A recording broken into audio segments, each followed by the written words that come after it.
Hi, I'm Deke. Welcome to dekePod, my series of once every other weekly videos on computer graphics and digital imaging. This is my chance to creatively unload on you without anyone looking over my shoulder saying, "Come on, Deke, can you at least attempt to be nice?" I hate it when people question my artistic inclinations, man. Jerks. Today's episode is stretching a photo in Illustrator, in which I'll show you how to selectively distort a scene to change a horizontal photo into a vertical one, for example.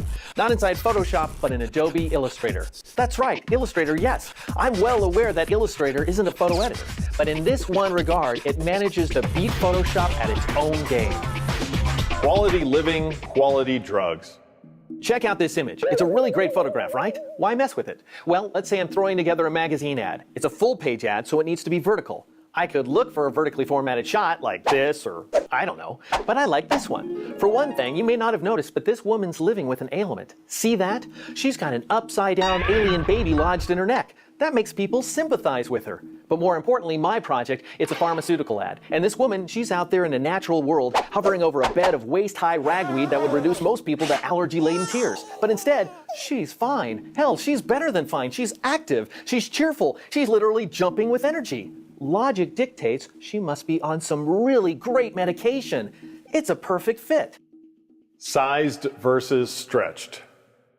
If I were to simply scale the photo, make it tall and skinny instead of short and wide, it'd look ridiculous. This woman doesn't say great medication. She's like some improbable dwarf. Hell of a side effect. That's some very bad medication.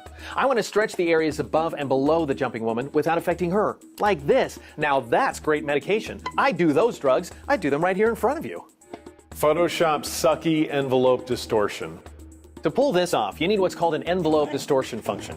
Photoshop's really weak in this area. There's liquify, but that's not envelope. It lets you brush in distortions, which is great for applying cosmetic alterations, you know, digital nips and tucks. But this woman, nipping and tucking her, well, again, very bad medication. The other option, the warp command, it is an envelope function, but it's not a particularly good one. It doesn't give us the control we need, you can't add vertices, you can't select multiple points, there are no constraints. Anyway, it's okay for the occasional text effect, but for us, another strange dwarf. Illustrator's better envelope distortion. So Photoshop, hopeless. Let's take it into Illustrator, Adobe's vector drawing program. Select all, copy, switch to Illustrator, paste. Align the image to the artboard. We want a mesh style envelope, so choose this command. Click OK, give it a moment. Illustrator's none too fast with high-res images, so you'll need to be patient. See this mesh tool? Use it to add vertices, stretch points, at each of the heels. Add a couple more vertices to mark the top and the bottom of the woman, so she's protected, so she won't get stretched. Add 3 more vertices above and below the woman, offset incrementally, so that we can increase the degree of stretchiness as we move away from the woman into the background. Now to stretch the background. Get the white arrow, marquee the top 3 vertices, get the scale tool, stretch. Wait for it, then repeat the process for the bottom 3 vertices. I'm not necessarily keen on stretching the hair this much, so I'll back off this vertex here. That's pretty good. Comping it in Photoshop. So maybe it's not the most photorealistic effect. That's why I'm calling it a stretch, right? Ha! Get it? Okay, my bad. Let's make it better. Take the image back into Photoshop, where pixels belong, and crop it so it's vertical. I don't like how the left sky is blank, so let's flip clone the right sky into the left, and her hair too, so we have these red wings attached to her head. Fill in the center of the hair a little. Admittedly, not something you see every day, but she's got this thing where she's kind of breaststroking the sky and scooping the clouds, and her hair's rising up like a phoenix under this impossible nuclear mushroom cloud. I like it. Now let's dim it back. Throw in the ad copy. You realize this is vector-based text, by the way. We edited pixels in Illustrator and now vectors in Photoshop. Do you grok the irony? Do you? Well, whether you do or not, we're done. A comp for a vertical magazine ad made from a horizontal photograph, thanks to Illustrator and Photoshop working hand in hand like 2 clandestine mailroom lovers. Conclusion. The topic of this advertisement is antidepressants.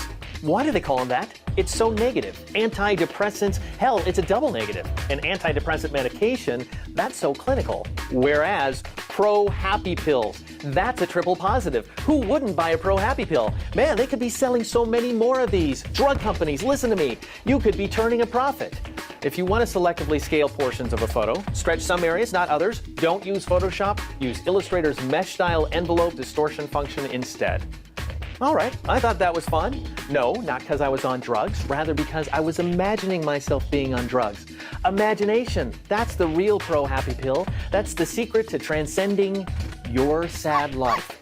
If you want to see how the ad was put together, beginning to end, including a few tips on distorting photos in Illustrator, check out my personal site, deke.com. You can also learn about my millions of hours of video training at lynda.com/deke, or check out my full line of one-on-one books at deke.o'reilly.com. In the meantime, stay tuned for more videos. I have lots more pro-happy tips to feed your eager brain here at dekePod.